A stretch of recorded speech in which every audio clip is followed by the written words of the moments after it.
hole myself. Goodness gracious. Everybody's on video making her. So I'm going to put the tail over the back of the hand so I can basically just do a figure 8. I'm not too concerned about her thumb position right now. I will be momentarily because it's not going, pre-wrap's not going up there, right? I want to go over kind of the base of the wrist.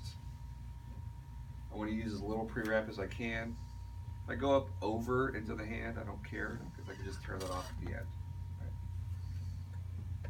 So what would be the first thing that I would do? Anchor strips. Anchor strips around the wrist. Okay. So I told you guys the other day, my preference, I think it's easier, if I'm doing stuff around her hand or the wrist, if I'm doing stuff with the big tape, I'm going to have them in that position. It's easier for me to see. And then when I do the thumb, I'll move her in that position. Do you have to? No. I recommend it, suggest it, but it's up to you. So, and I would normally have her in front of me, but to make it easier for you guys to see, it won't block your view. But I'm going to have this tape kind of at an angle right around where the bend of the wrist is. Right?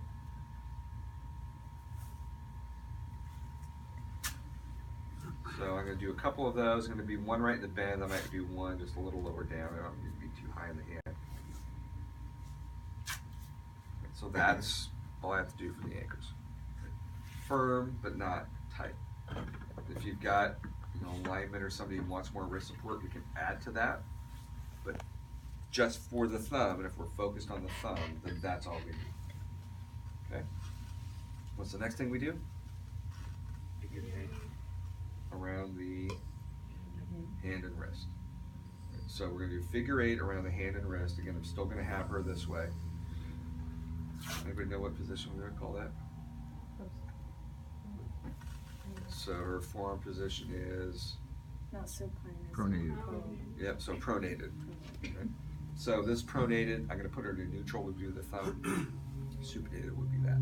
So we're going to have her pronated. I'm going to start on the outside by that little ulnar side, and there's a little bump out here. Right? So that's the vicinity I'm going to start. So this is one of the few times I'm going to tell you to pull tape out, right?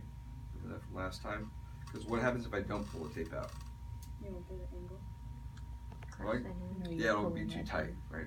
It'll compress the hand. You won't be happy with me. So I always am going to crimp if I go through the web space. Now right here, I'm over that knuckle. Her hand's not huge, so I'm going to crimp on both sides. I always crimp in the web space so I'm not cutting her or causing blisters. It takes pretty thin. It can act like a little knife. I'm crimping on this side only if I need to worry about the size of the hand. So there's the top loop. Once I get to this point, I can pull as hard as I want, and it's not going to tighten around the hand anymore, right? So we're going to do more like I would normally do. So I have a top loop and a bottom loop. It's a bent, cockeyed figure 8, but 2 loops connected in the middle, sort of figure 8. All right, so that's all I am doing at this point with the big tape. At the end, I'll finish with the big tape with the 1.5" tape, but that's all I'm doing right now. This is serving solely as an anchor, so we don't want that tight, which is why we pull it out and just lay it down gently. If you need some insurance, like you're heavy-handed, some of you probably have figured that out already from taping the ankle, but you might tape a little tighter than your friends. You can always have their hand, their spread out, their fingers spread out, and that'll give you a little extra space, and then when their hand goes back to a more normal size, it won't be as tight. So what do I do next?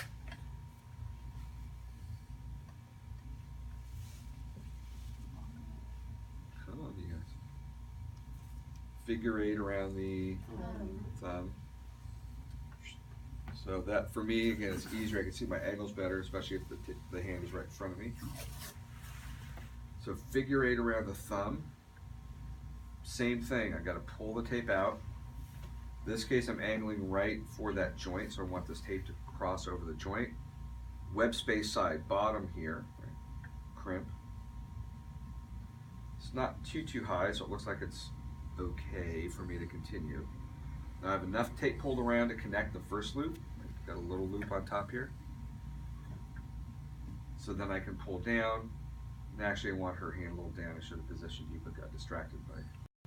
So, but I can pull down and then I'll actually help pull the tape down. So if I look at the thumb, you can see we're crossing over the joint. So I'm right over the joint, so that's good. Ideally, I'd like this cross to be right over the top of the thumb. So when I came up, I came down just a smidge too low. So we'll try and rectify that on this next one. So those are the kind of the two things you want to look for. Are you going over that joint? You don't want to be below it, you don't want to be way up here. And are you crossing kind of over the middle? Again, I'm a little bit off. When you're in front, it'll be easier to kind of see that angle and change that angle. So we're going to do the second one. So I'm going to try and angle that up a little higher. Still not in a great spot. So in your case, I need to come up a little higher on the hand, so I'll show you guys that in a second.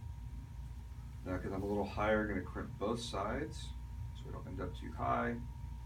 I have enough tape to lay it down.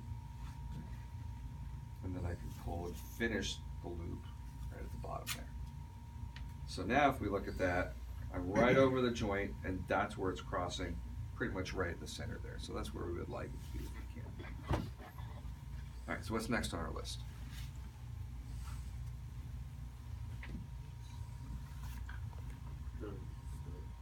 Right, the little stirrup strips.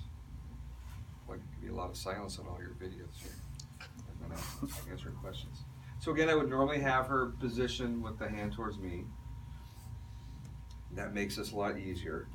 I'm going to start right over that joint, and I'm going to pull down perpendicular to where that bone is going into that anchor.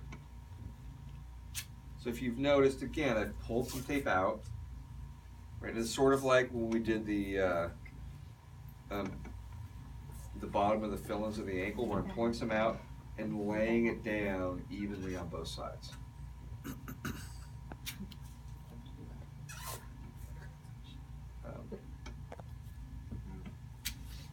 So if I do that, again, I'm pulling down on that metacarpal bone, kind of bringing the thumb down a little bit more. I'm going to go all the way down to the base of the wrist, so pretty much where that bend is. It's all kind of part of that little ankle complex. And again, I really need to make sure that these are going down into that figure eight around the hand. So this, remember the other day we kind of talked about it like a pyramid. You know, the base, over here was that figure eight, but then we did, you know, figure eight around the hand, figure eight around the thumb, fill-ins. Now we're going to go back down. Figure eight around the thumb, figure eight around the hand. So I'm going to do one more figure eight around the thumb. What was that? Yeah, there's going to be 3 around the thumb.